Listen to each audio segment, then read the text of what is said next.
On the night of July 30th, 2025, Kyiv changed forever. It started with the sound of drones, hundreds of them, buzzing through the darkness.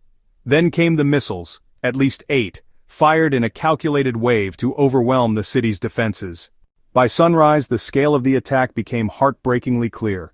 At least 13 people were dead, among them a 6-year-old boy gone in an instant. More than 135 others were wounded, neighbors, loved ones, families whose lives will never be the same.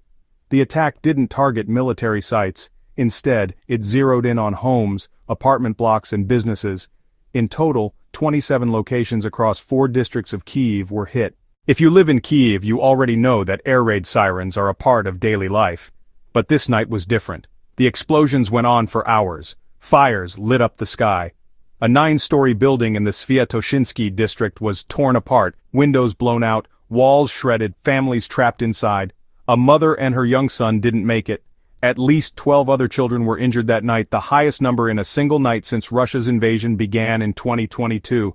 I can't imagine the terror, the confusion of running through smoke-filled hallways, searching for safety, not knowing if the next blast would find me. President Zelensky called the attack very vile, designed to exhaust Ukraine's air defenses by sheer volume.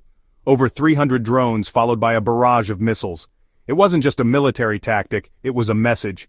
The United Nations sent monitors to document the aftermath. What they found were shattered families, destroyed homes, and a city scarred once again. They called the scale of destruction alarming. This isn't just a story about numbers or headlines, this is about people. Kids who went to bed expecting a normal tomorrow.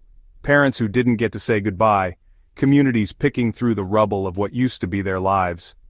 As the world watches, it's easy to feel helpless. But I believe it's important to witness, to understand what's happening and to remember the names and stories behind the statistics. Kyiv is still standing. Its people are still here. But after a night like this, nothing will ever be quite the same. Thank you for listening, and for not looking away.